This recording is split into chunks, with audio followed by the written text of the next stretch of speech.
Hey y'all, and welcome to Monner's Market, and welcome to the 5 of my favorite DIYs video. I am going back, and like my title says, I'm going to show you 5 of my favorite. Now, they are not my absolute favorites, but they are definitely 5 of the favorite ones I've ever done. So I'm going to hush my yapping and get right into the video. Let's start out with DIY number 1. Keep in mind that they will be a little out of sync as far as saying DIY number 1, 2, 3, or whatever. For DIY number 1, I'm going to make this gorgeous 3-tier tray, and you will not believe how inexpensive it is. This top layer came from the Dollar Tree for $1.25. You can get them all day long, and look at the knots on the wood. If I were just going to be staining this, it would be beautiful, but I think it's going to turn out beautiful anyway. Now, this one is from Hobby Lobby. It's $2.99, but I got it half off, so I paid $1.50. This one, Hobby Lobby, $3.99. I paid it $2. So these also came from Woodpecker Crafts recently, and look how much they cost. I was blown away whenever I found them, and I knew they would be perfect for something like this. Actually, I bought them specifically for this particular DIY. And then on the bottom, I'm going to use my handy dandy little knobs that I bought a while back that I've been using on a ton of things, if I can keep on hold to them. And I'm going to use 4 of those for the bottom for the feet. So the first thing I did was sanded down my wood, because this wood is pretty rough whenever you get it from Hobby Lobby or Dollar Tree. So you really need to take a sanding block or whatever kind of sander you use and just kind of smooth it off. So as far as the wood goes for this piece, I've got about $11 in the whole entire piece. And when you see it at the end, you are going to be blown away. As you can see, I'm taking my antique wax and I'm painting my wood, but I am not wiping it off because I want that dark wood underneath. And I am going to paint every single piece of this wood with the antique wax to give it that super dark wood. Now, even though I'm not removing this, you know, how you normally put the antique wax on and remove it, and it brings out that real pretty wood grain. Even though I'm not removing the antique wax, you can still see the wood grain through it, as dark as it is. Now, you're not going to be able to see it once I finish it, but as far as this goes, I'm just trying, my point is, you don't have to always wipe it back off. But when you do, it just brings out the most gorgeous wood. And a lot of times you can't even see how pretty that wood is until you add the antique wax and then wipe it back off. Like, I've been surprised at different times when I would wipe some antique wax off and go, wow, I never knew that wood was that pretty under there, because you can't really see it with the naked eye. So these are my little candlesticks that I got from Woodpecker Crafts. Aren't they beautiful? I think they are just gorgeous, and for $2.05, you can't beat them. And these little handy dandy knobs have come in so handy for me. I've used them in so many videos. So now I'm going to take my white Waverly chalk paint, and on the 3 rounds, I am going to give them a pretty good heavy distressed coat of the white Waverly chalk paint. And you will see why I'm going to do that in a minute. But I love the way that these turn out in the end. Now, if I weren't doing a Parisian inspired, get my tongue untied, video today, I would have left them just like they are when I finished with the painting. And they would be gorgeous just like that. But that's not what we're here for today. We are here for Meet Me in Paris. And I'm so excited that it's my 2nd annual video. And there were so many people who were wanting to join me. Look at that wood, y'all. Is that not gorgeous? Now, what I'm going to do here is I'm going to add my feet to the bottom. When I use this wood glue, I've said it 1,000 times, and you stick it on, you can't hardly get it off. Well, when I was putting this thing together, my original thought was to make it only a 3-tier tray, right? Where it was just one piece that had 3 tiers, and you saw me glue that middle piece down. Well, then I changed my mind, and I was like, you know what? I can stack it as a 3-piece, but not actually glue it all together. So I tried to remove that candlestick, and it took me and my husband both pulling on each other and bending and twisting to get that off. Look at this. Now this, unfortunately, none of the transfers that I'm using today are still available unless you Google them and you can find someone else who is selling them. But I still wanted to use them because they're all Paris themed, and they are going to make my project absolutely stunning. And this one right here, excuse me, you can probably hear that my sinuses are a mess right now. But anyway, this one right here, watch how it turns out. Y'all, is that not freaking gorgeous? I love it. And when I seen it like that, I was like, you know what? I can't add those sticks and cover any of that up. Now, this one too is unavailable through Chalk Couture, but you can Google these and find, like on eBay and, you know, other sites where people are selling them. So I will link the names to all 3 of them below, where hopefully you can find them if you like this and if you would like to try to recreate it. But now watch this. I love it. Is that not gorgeous? Like, how can you cover that up with anything? Now, this big, huge one here, when I tell you it's huge, it is huge. So what I'm doing here is just trying to figure out which part of this gorgeous transfer do I want to use, because there's so many options. And I decided to go with that cafe part right there. And I'm so glad I did. I want you to watch this. Y'all know I love me some Chalk Couture, and this right here is why. Look how simple and easy and quick this is. Look, I love it. I love the way that stripe runs through the Café de Paris.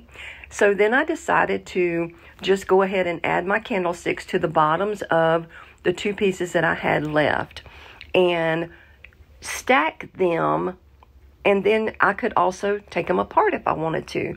So let me show you how they turned out in the end when I was all done. And I am so excited.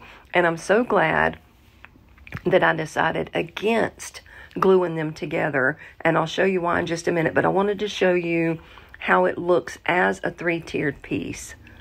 Is that not beautiful? But look how much I'm covering up by, you know, like if I were to have glued them together like I tried to, or like I started to in the beginning. That is so beautiful. And I love that it's 3-tier, and I can still use it as a 3-tier. All I have to do is stack it like I've stacked it here. And I can just use it and make it, you know, look like it was made that way. Or I can show you what it looks like separated. Look. Tell me that's not just the most beautiful thing that you've ever seen me do on my channel. I am so proud of the way this turned out. And it's honestly, it's thanks to the Chalk Couture. But, like I said, if we weren't doing a Paris-themed video, I would have left those transfers off, and it would have been just as pretty. Well, not quite just as pretty, but it would have been very pretty. But look at this, y'all. Tell me in the comments below, do you like it better as a 3-tier tray, or do you like it better separated? I think I like it better separated, because you can see how pretty each one of them turned out. But anyway, that is enough about these. Now, those little vases right there I did in a previous video, a couple of videos back, and I'll actually link that in the cards. But isn't that beautiful together? Now, let's get right into it. I am going to make this adorable little riser. Now, I know I've made a couple of risers recently, but they're all different, and it's just a way to give you ideas. But look at this truck, y'all. All I did was Googled pink roses, and this came up. So it was a free printable, and I was like, oh my gosh, what can I do? What can I do with it? And I chose this thing that I got from Hobby Lobby. It was $2.99. I got it for $1.50. And I thought I could put it on top of it. These legs right here came from Woodpecker Crafts. I am a affiliate of theirs. And that's something that they sent me. I'm going to paint all of the wood in the antique wax, and then I'm going to go back over the top of the legs, as you'll see in a few minutes, with the white. But back to the picture, I just Googled pink roses. That was one of them, and I printed it out. And you can put it in a frame. Like, in my opinion, it is beautiful. Yeah, baby. Beautiful enough to be framed. So if you have a really pretty frame that you like, stick it in a frame. Or you could put it on one of the hearts, you know, the wooden hearts that are out at the Dollar Tree right now. There are the plain wooden hearts, and then there's the wooden hearts that are like slats that have like a little bit of room in between them. Like, there's so many things that you can do with that picture, but I chose to put it on top of this riser because when it comes to Valentine's Day, I do a lot of baking and I need something to present the things on top of. It's usually cupcakes or cookies or something like that, and this riser is absolutely perfect to put something like that on top of. So back to how I'm painting it. Like I said, I'm covering everything in the antique wax, wiping it down with a baby wipe. And then for the legs, I wanted to go back in with some white Waverly chalk paint and give it just like a distressed coat of the white chalk paint, just to give it a little more rustic farmhouse feel. And I think it gives it a little more character when you use two different colors. And especially with the wood, the white distressed look, to me, just looks gorgeous when you're dealing with farmhouse stuff. So what I'm doing now is I'm placing my picture on top of my wood, and I'm sort of rubbing around it, see how it gave me like the outline. Now I'm going to cut it out, but I'm not going to cut it out right dead on it, because if I were to cut it too small at any portion, then I'm going to mess myself up. So always make sure you cut it out just a little bit too big. Then I'm going to take my Mod Podge and I'm going to cover the whole top of my little tray. And I put way too much on it in the beginning, so I took a lot of it back off and just tried to get as even coat as possible. I rubbed it down, added some heat, because the heat takes out all of the bubbles, and there's several ways that you can heat it up. But my throat is wanting to be crazy right now. My heat gun gets super duper hot, so it worked perfect. Then, as always, I take my little sponge and I go around and just sand it down, and it just, like I said before in the past, it just gives you the most beautiful, perfect edge. And once you get that done, you want to go back over the entire top with this Mod Podge, because it's going to do two things. Like I've said before, it's going to seal in your picture so that, you know, if you were to spill water on it or anything like that, nothing's going to happen. It's not going to start melting and take the color away or anything like that, because it's going to be protected. And then by going on down to the wood, it just gives everything the same finish, and it just looks more professional. It just gives it more of a store-bought look, if you will. So after I got that done, look at that. It's just gorgeous. Look, you can't tell me that's not beautiful. I love, love, love it. So now I'm going to put my little feet on, and you'll probably notice, like I did when I was doing this, I forgot to paint or stain one of the bottoms of the feet. I did go back in after, right there, that one right there. I did go back in and stain it, because even though nobody will probably ever see it but me, like, it drove me crazy. But look what it turned out like when it was done. Tell me down in the comments what you think about this picture of this little pink truck with these pink roses. I'm telling you, this picture right here is what set the theme for my entire video. Plus the fact that last week my DIYs were done with pink roses. And I think it kind of sort of all coordinates together, and I just love it.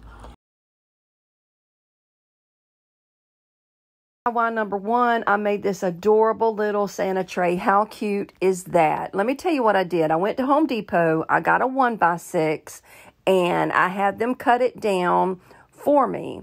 I have a saw at home. I can do it myself, but this was so much easier, and they are so happy to do it.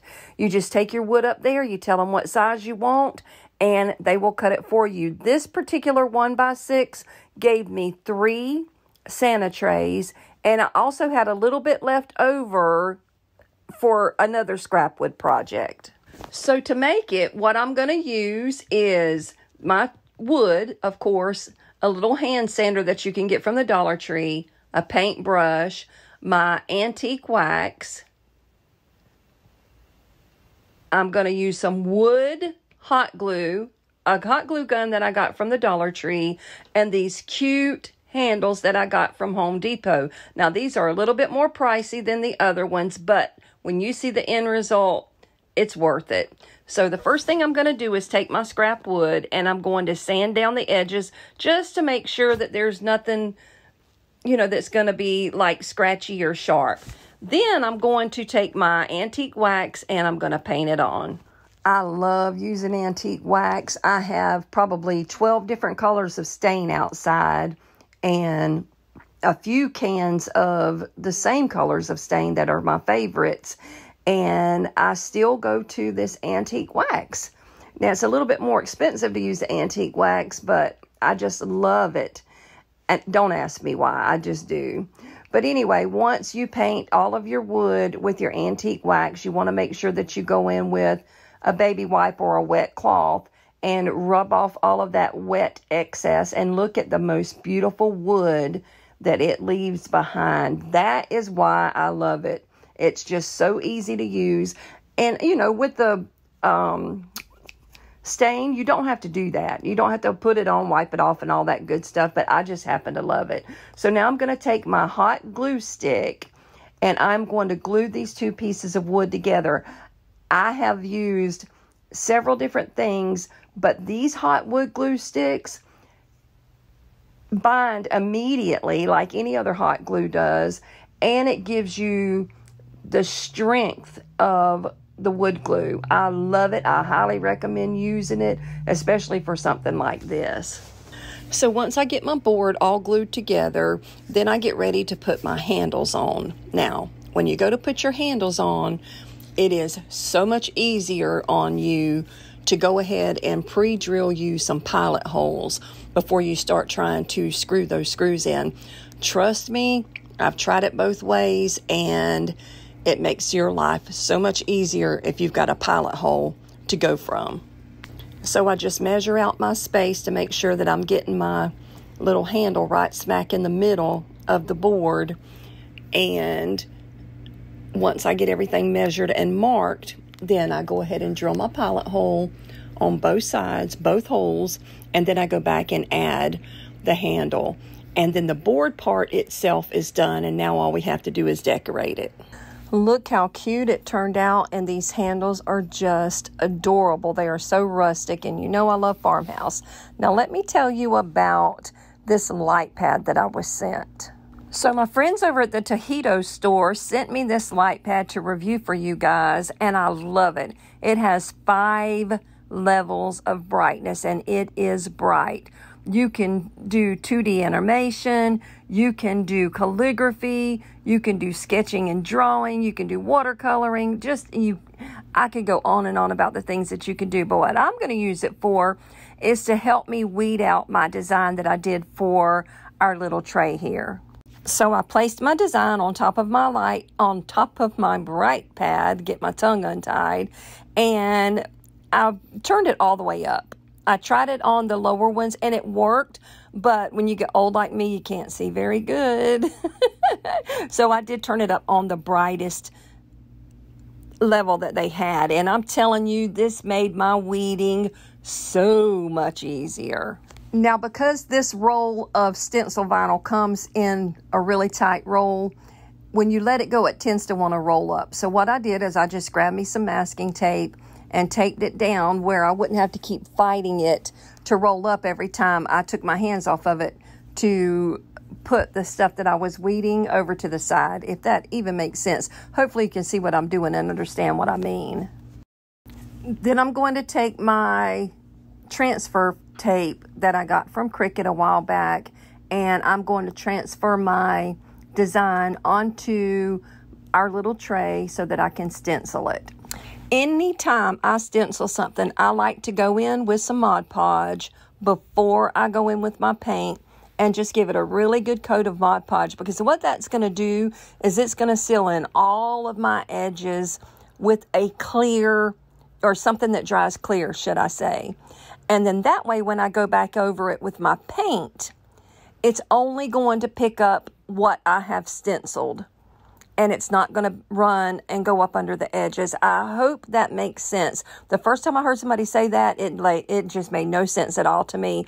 But then when I done it the first time, I was like, oh, okay, I get it. I see what it means. Now, I'm sure you're not as ignorant as I am, and it's not going to take you long to figure out what I'm talking about. But it basically seals in the edges of your stencil. And then when you paint, all you get is your crisp, clear stencil on your surface.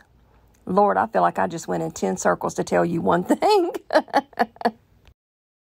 Also, just a reminder, when you go to stencil something, you want to take some sort of foam brush and pounce up and down. You never want to wipe or swipe, because if you do and you missed any edges with your sealant, it's going to go right up under your stencil and you're going to have some bleeds.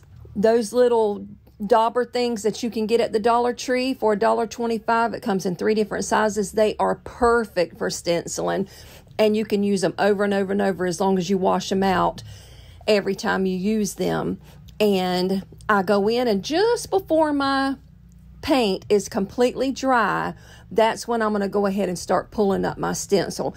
You can wait till it's completely dry, but I have found that sometimes when the paint dries and you go to pull up your stencil, you pull up some of the dry paint with it, and then you kind of mess up your design a little bit. So I like to do it not when it's like super duper wet, but not when it's completely dry yet. Again, I hope that makes sense. But I want you to look at how cute this tray is turning out. I think it is adorable. Now, I bought that design on Creative Fabrica. I will leave the link for that down below. It was just a couple of dollars. So if you like this design, actually the design that I bought came with, I want to say 4 or 5 different sayings for trays for Santa. So you have, if you don't like this one, then there's other ones to choose from. But the reason I chose this one is because if you see down at the bottom right, it says love with a comma. And that's where you put your child or your children's name down there. And that's why I picked this one, because I picked this. I'm making this for a very special little girl, and I wanted her to sign her own name. Now, she is a wonderful little writer, but she felt a little more comfortable in practicing a few times before we got started putting her name on the tray. So I let her practice as much as she wanted to until she felt comfortable. And then once she was comfortable, then she wrote her little name on the tray. And I want you to look how cute it turned out. Lila, you did such a good job, baby girl. And I love it. And she's going to have this for years to come. Scrap wood box. And this is a legit scrap wood project. So these pieces right here, I had left over from a box that I'd done a couple of months ago, which I will leave the link down in the description box below. So these pieces were left over from that video like I'm telling you about. And what you see me doing here is just measuring the little end pieces that I need to cut off to close in the ends of my box. And I just took a little pencil and marked across right there. And then I'm going to take it outside and use my little hand sander, not hand sander, Lord have mercy, my little wood cutter, and I'm sure there's a proper term for it, that thing right there, whatever that's called. Anyway, I used one of my husband's small batteries on it, so it didn't really have the power it needed to cut through that wood. It cut through it, but it left some little jagged edges, so I took my little finger hand sander and just sanded all those little pieces down that it didn't, it was just like splintery or whatever. And I got it really, really smooth. And once I got everything sanded down and cleaned up, then I started building my little box. Now, as you know, if you watch me for any length of time, I am obsessed with wood right now. I love building things from scratch. And this was fun to literally find some scrap wood that I was probably going to throw away and go, you know what, don't throw that away because you can make something with that. So I'm kind of tickled at the way that this turned out. It is absolutely my favorite piece today. And I can't wait to hear what you think about not only this, but my other two pieces that I'm going to throw in with this video today. So once I get my little box built, I am going to open up some Weather Wash. Weather Wash was kind enough to send me some more stain. If you watch my channel, you know I am obsessed with their barnwood stain.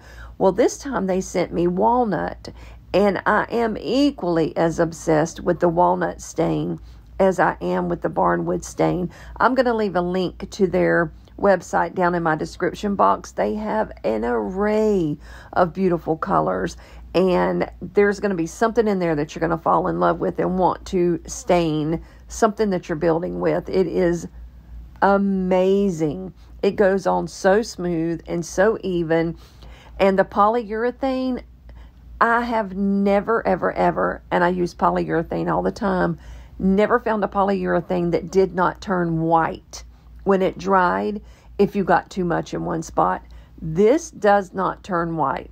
Maybe I haven't gotten enough in a spot yet. I don't know. But I haven't had any problems with my polyurethane drying white or cloudy. You know what I mean?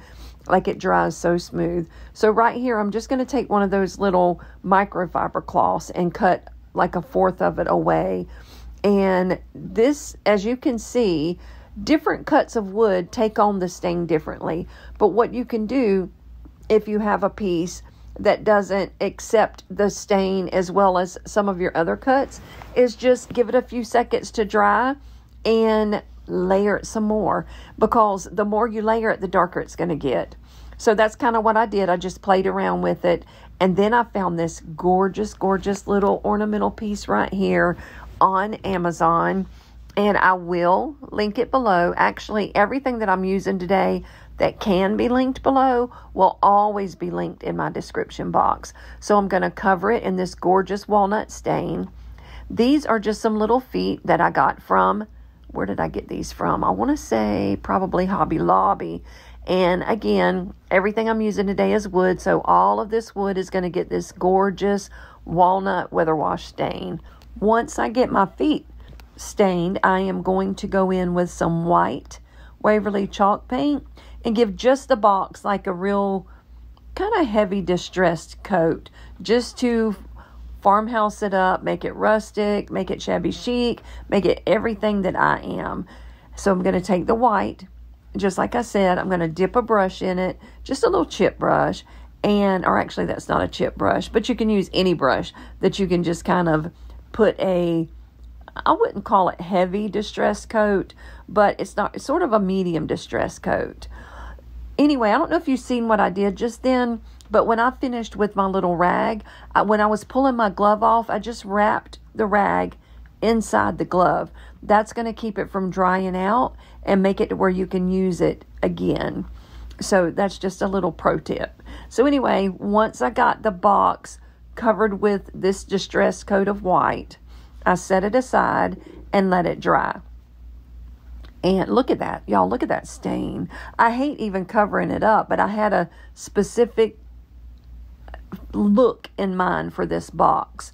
But as you could see before I covered it up, that walnut is absolutely gorgeous. You can see the walnut here, and you can see it in the leg. So yeah, I really burnt myself bad right there, y'all. Be careful when you're using hot glue, because it says hot for a reason. I burnt myself so bad. I ended up having to take my ring off because it started to swell. So be careful when you're using hot glue.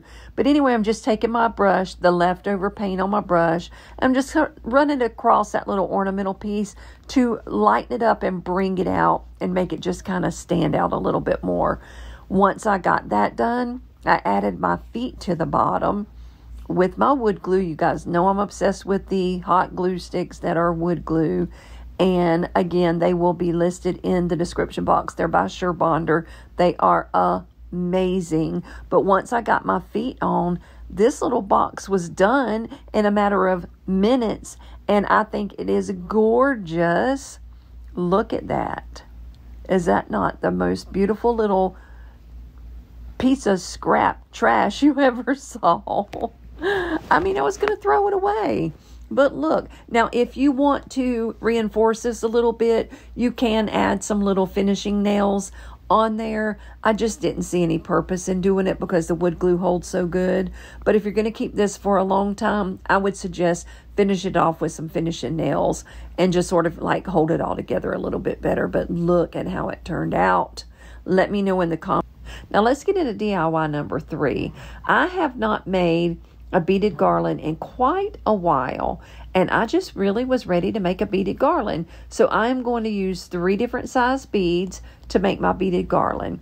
I will have the sizes of them and where I got them from listed in my description box, but the bigger ones are pretty fat. They're pretty big around, like 1 inch or something like that.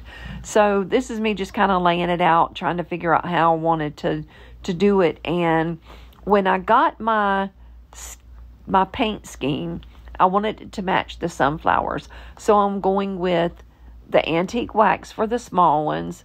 I'm going to use maize, not antique maize, Lordy B. I'm making up new paint, y'all. Waverly's chalk paint in maize, which is a beautiful yellow color. And then I'm going to use Waverly's chalk paint in celery, which is a real pretty green. You'll see in just a minute for the bigger fat ones. That's the maize. Gorgeous. Now, if you want to make this a little more rustic, you can take a little bit of that antique wax and mix it in with your maize, and it's going to tone that bright yellow way down. And it'll still be yellow, but it'll have more of a rustic look. And it'll be a little more muted and not quite as bright and in your face, which I'm also going to mute it and bring it down some, but not by mixing it with some antique wax. So there's 2 different ways that you can bring that tone down if you don't like it that bright and in your face, which I really don't. I like more, what is the word? There's a word. Natural, neutral colors in my scheme. And then I like one sort of accent color to go with whatever I'm using, like to pop. You know what I mean? Like my kitchen is black and white basically, but then I have sort of that celery color that in different spots in my kitchen that just makes it pop. And I love that little pop of color. So once I got all of my beads painted and they dried, I'm going to take some twine from the Dollar Tree and I'm just going to put them on there, and I'm going to do brown, yellow, green, yellow, brown, just sort of like blah, blah, blah. Well, once I got finished, I realized that halfway through stringing this on, I messed up. So I had to take it back off and redo half of it, which was no big deal. It didn't take me long. But so anyway, again, I'm not cutting this stuff out because I'm human, I'm real, and y'all were asking for longer videos. So the last several weeks I've given you a longer video, and I've actually had people saying thank you for the longer videos. So you're welcome. I do like doing them longer, but I just thought you guys wanted like the shorter ones. But now you see me taking the white Waverly chalk paint and just putting on a chip brush and just sort of distressing the balls just to mute it down, make it match with the distressing on the other pieces, and tone down that bright yellow and that green a little bit. So I know a lot of you don't like the distressing. If you don't like the distressing, just leave it off. But you can paint your little beaded garland any color you want it. My daddy used to say when he didn't like a color, he would call it turkey turd tan. So you can paint it turkey turd tan for all I care. I have not heard that in years. Oh, bless his heart. He's been gone since 1990, and I miss him so bad. But anyway, now I'm just going to make a tassel for one end of it with some more of that twine from the Dollar Tree. Wrap it around my hand. I think it may be 15 or 20 times. I don't remember.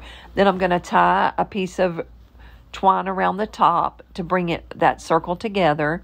Then I'm going to go down to the opposite end and I'm going to cut it to open up my tassel. Then I'm going to cut another little piece of twine and wrap it about maybe 1/4 of an inch down to make the little head of my tassel. I'm going to tie that in a knot, maybe even a double knot. I don't remember. And then in just a few minutes, you're going to see me tie that to the end, one of the ends of my beaded garland. Now, this is one of those little things that you can get at the Dollar Tree, and you can use it for a ton of things. But today I'm going to use it to go on the end of my beaded garland. And I'm going to take the rest of my little, not the rest of them, but some more of those sunflowers, the rub-on transfers, and I'm just going to start laying them down and transferring them all over the tip end of that beaded garland, so that this is going to bring my whole vignette together. It's all going to be matchy-matchy, and you guys know I like it to all come together in the end. So let me know down in the comments which is your favorite. Number one is definitely mine, but y'all know I love me a beaded garland. So let me know if you like the sunflowers. Just let me know how your day is. I love talking with you guys. Like, if I ever just say thank you and don't say anything else, I'm probably in a really, really big hurry, but I want to acknowledge that you said something to me, because you make my day when you comment on my videos. So now what you saw me do was just take that polyurethane and seal in my rub-on transfers and finish that piece to match the finish on the other pieces. So now I'm going to tie on my tassel to one end, and then I'm going to tie my charm on the other end. And when I get that done, this beaded garland is done. But back to what I was saying about commenting, you guys make my day when you comment. I love the comments, and it really, truly, truly, truly helps my channel to grow. And even if you don't comment, hit that like button if you like it. Now, I've got a few haters that every single video I do, I get a few thumbs down. It's okay. Water off a duck's back. I don't care. They don't have nothing better to do than to come to my channel. They don't even watch it. They just hit the thumbs down. So anyway, give me some thumbs up where I have more thumbs up than I have thumbs down. How about that? So let me know what you want to see in the next few weeks. Now, I am going to be leaving let's see, what's today? Sunday. So you're going to be seeing this on Tuesday. So a week and a half from when you see it, I'm going to be leaving to go out of the country to celebrate my 31st anniversary with my honey. So I'm going to pre-record some things for you. So let me know what you think about those videos while I'm gone, and I will be back in 2 weeks. I think we're back on the 16th. We're back on the 15th because one of my grandsons is getting married on the 16th. But how do you like that beaded garland? Well, I know that cut off a little abruptly, but thank you so much for joining me today for my top 5 favorite DIYs that I've done in the past year. I am so tickled that you are here. If you're here for the first time, welcome to Monner's Market. My name's Brenda, but my sweet grandbabies call me Monner. I have a video most Tuesdays at 8 p.m. Eastern Standard Time. Between sickness and some deaths in our family, I have not been able to be consistent for the past little while, but hopefully that has all gotten behind us now and things will begin to look up, I hope. Anyway, if you are in the live chat, you guys know I love you so much, and you are what makes me keep coming back every Tuesday at 8 p.m. If you don't join us in the live chat, join us because we have a great time. But for now, thanks for coming. Thanks for watching. Be blessed. Bye now.